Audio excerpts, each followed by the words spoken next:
2025 was supposed to be the year of the AI agent. You know, those autonomous assistants that could handle your emails, write your code, manage your calendar, and basically run your digital life while you sip coffee. But here's the plot twist. One of the people actually responsible for modern AI's capabilities just said AI agents don't work, and they won't work for at least a decade. I'm talking about Andrej Karpathy, the OpenAI co-founder, former head of Tesla's AI team, and the guy who coined the term vibe coding. So when he throws cold water on the hype, we need to pay attention. But is he right? Let's dive in. First, an overview of who Karpathy is. He's not just another Silicon Valley personality with hot takes.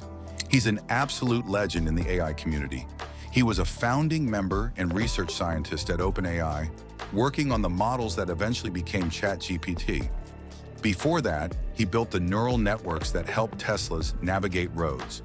And he got his PhD from Stanford, where he also taught the most popular AI course in school history.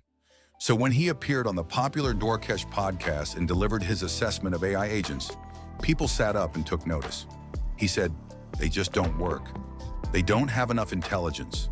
They're not multimodal enough. They can't do computer use and all this stuff. They don't have continual learning. You can't just tell them something and they'll remember it. They're cognitively lacking and it's just not working. That's pretty brutal. And then came the kicker. It will take about a decade to work through all of those issues. Seriously? A decade? In an industry where people casually discuss artificial general intelligence arriving by 2027, that's practically forever.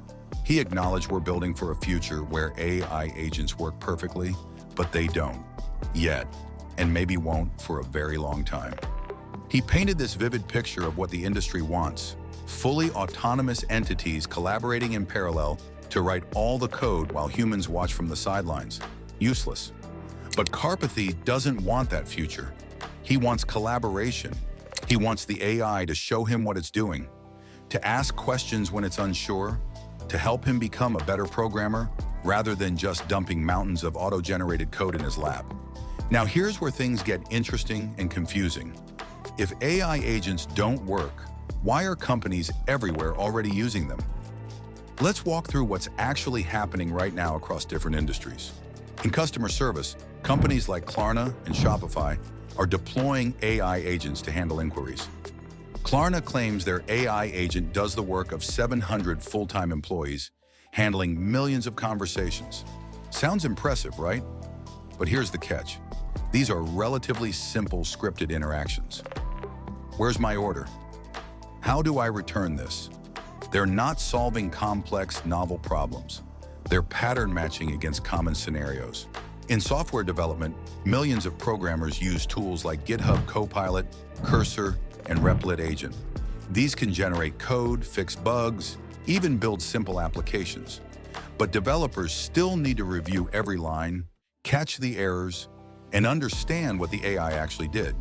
It's assistance, not autonomy. It's a very smart autocomplete, not a replacement programmer. Sales and marketing teams use AI agents to qualify leads, send personalized emails, and schedule meetings. Salesforce and HubSpot have integrated these capabilities into their platforms, but they work within narrow parameters. They can't adapt to truly novel situations or understand complex business contexts the way a seasoned salesperson would. Healthcare facilities use AI agents for appointment scheduling, insurance verification, even preliminary diagnosis support. But they operate under heavy human supervision because the stakes are literally life and death. One wrong recommendation could be catastrophic. Investment firms use AI agents to monitor markets, execute trades, and analyze risk. But these systems run with strict guardrails and constant human oversight. No major financial institution is letting AI make multi-million-dollar decisions autonomously. See the pattern? AI agents are being deployed, but they're operating in highly controlled environments with clear boundaries and constant human supervision. They're useful, sometimes incredibly useful, but revolutionary? The jury is still out. So where do these agents actually break down? Let's talk about what Karpathy was getting at. First, there's what we call the compounding error problem. Currently, every time an AI performs an action, there's roughly a 20% chance of error. That's just how these systems work. For a single task, that might be acceptable. But if an agent needs to complete 5 actions to finish something, there's only a 32% chance it gets every step right. 5 steps, 32% success rate. That's not great. And complex tasks require way more than 5 actions. Imagine an AI agent trying to research a topic, synthesize information from multiple sources, create a presentation, and email it to stakeholders. That could involve dozens of decision points. Each one is a potential failure. The errors compound. Then there's the memory problem. You can't just tell an AI agent something and expect it'll remember forever. Every conversation essentially starts from scratch with whatever context you provide. Imagine having a human assistant who forgets everything you told them yesterday. That's the current reality of AI agents. There's also the multimodal gap. Most agents struggle to seamlessly work across different types of information: text, images, code, spreadsheets, different software platforms. They might excel at one thing, but fail completely when you need them to understand a diagram and write code and update a database. And perhaps the biggest issue is judgment. AI agents lack wisdom. They can't pause and say, "Wait, this doesn't make sense," or "Let me double check this with you before I proceed." They'll confidently execute terrible ideas because they don't have the contextual understanding to know better. They're following patterns, not thinking. So here's the question we need to wrestle with. Are AI agents going to fundamentally transform society and the economy? Or are they just another incremental productivity tool? Some people argue that even though agents don't work perfectly now, they're improving exponentially. ChatGPT couldn't even browse the web 2 years ago. Progress has been lightning fast, so maybe Karpathy's decade-long timeline is too pessimistic. Maybe in 5 years, we'll have agents replacing entire job categories, transforming the economy in ways we can barely imagine. Or maybe AI agents are more like Excel or email. They make us more productive, change workflows, and eliminate drudgery. But they don't fundamentally restructure society. They're tools that augment human capability rather than replace it. The truth probably lies somewhere in between. Maybe AI agents do transform certain industries, customer service, data entry, basic coding, while leaving others relatively unchanged.